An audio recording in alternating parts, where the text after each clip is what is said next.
Fala, meu aposentado, meu pensionista, meu beneficiário do INSS que assiste o INSS Explicado.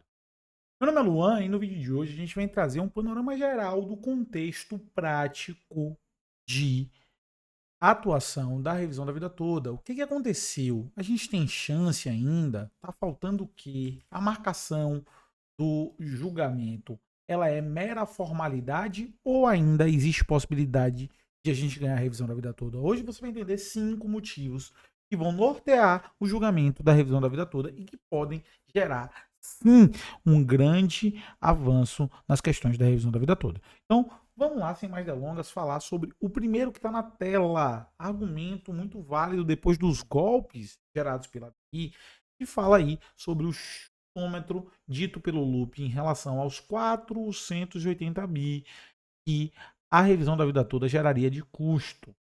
O ministro Lupe, ele vem se empoderando da pasta da Previdência Social e se tornando uma espécie de defensor da Previdência como investimento e não como gasto público.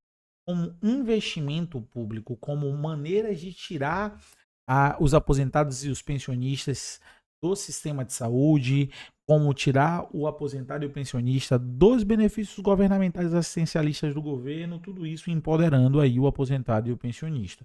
Então, quando foi instado a falar sobre a revisão da vida toda, o Lupe, ele tratou o cálculo trazido pela Advocacia Geral da União como um chutômetro. Então, o ministro da Previdência, Carlos Lupe, disse que todos os gastos estimados em 480 bilhões pela Secretaria do Tesouro Nacional, com a chamada revisão da vida toda, nas aposentadorias, é um chutômetro. Lupe disse não saber qual foi a base do cálculo adotada pelo Tesouro, pois o INSS não tem nenhum número exato de possíveis beneficiários. Por isso, todo o cálculo, para mim, era um chutômetro do que seria uma base concreta do que poderia ser beneficiado, justificou o ministro em entrevista à Folha de São Paulo. Lembrando que aí você já ganha um novo gancho, né, que é o segundo motivo pelo qual a gente entende que o julgamento da revisão da vida toda, ele não vai ser mera formalidade, ele pode trazer coisas positivas para você, aposentado e pensionista, principalmente para aqueles que já deram entrada no benefício de revisão da vida toda. O segundo motivo é o INSS nunca teve um estudo prático sobre as implicações da revisão da vida toda, nem no âmbito administrativo, nem no âmbito judicial, nem tampouco no aspecto financeiro de prejuízos, entre milhares de aspas, gerados aos cofres públicos. Então, a autarquia previdenciária responsável pela manutenção dos benefícios não sabia ali quais seriam os benefícios, o número de benefícios que seriam alvo de revisão da vida toda de maneira positiva, que geraria aí custos adicionais aos cofres públicos. Então o INSS nunca teve esse número, de modo que isso, tudo que se constrói são argumentos falaciosos. Assim como é outra falácia, falácia da pior espécie, o argumento de que a Previdência ela é deficitária. Outro argumento trazido aí por ministro Lupe em entrevistas recentes, posterior ao golpe das ADIs, o ministro Lupe vem colocando de sistemática o fato de que a Previdência ela não é deficitária, tá? E que a Previdência ela funciona como um aporte de investimento às as pessoas que ao longo dos anos foram a base econômica, e a Previdência não é deficitária, principalmente baseado na ideia do que a Previdência tem para receber e o Estado abona alguns devedores, como por exemplo a desoneração das folhas de alguns setores econômicos, a desoneração das folhas das prefeituras que está em discussão, e também aí principalmente aquelas dívidas que nunca são pagas das compensações previdenciárias, especialmente as compensações previdenciárias dos militares. Então vamos dar uma olhadinha aqui. É possível ser feliz sem aposentadoria? Lupe responde. E aí, numa palestra que eu tive o prazer de ver o ministro Lupe aí falando, ele fala assim, ó, se você entende que a Previdência é o grande vilão da população, por que você então não tenta falar isso para os 39 milhões de aposentados, quase 40 milhões de aposentados? A gente está falando aí de 20% da população brasileira, gente, que é aposentado ou pensionista, que é beneficiário do INSS, integra a folha de pagamentos do INSS. Então, A aposentadoria é sim sinônimo de felicidade. O aposentado fica muito feliz quando aposenta. Por quê? Porque aquilo ali é o reconhecimento do fruto do trabalho dele. E aí ele diz: o déficit da Previdência no ano passado chegou a 306 bilhões de reais, acima do registrado em 2022, considerando somente o regime geral de previdência social. Em outras palavras, essa foi a quantidade de dinheiro que a Previdência teve de tirar de outro lugar para pagar aposentadorias e pensões de trabalhadores da iniciativa privada. Se consideradas as aposentadorias de servidores públicos e militares, o rombo cresce ainda mais, mas isso é um problema? Não ter dinheiro suficiente para fazer com que as despesas da Previdência sejam pagas com as receitas da Previdência é verdadeiramente uma fonte de preocupação? Na opinião do ministro da Previdência Social, Carlos Lupe, a resposta é simples: não. Por quê? Porque ser humano não se mede por números, se mede por felicidade, se mede por satisfação, por se encontrar com alguma dignidade de viver. E ele é muito taxativo em dizer que o Estado não é para dar lucro, o Estado não foi feito para dar lucro.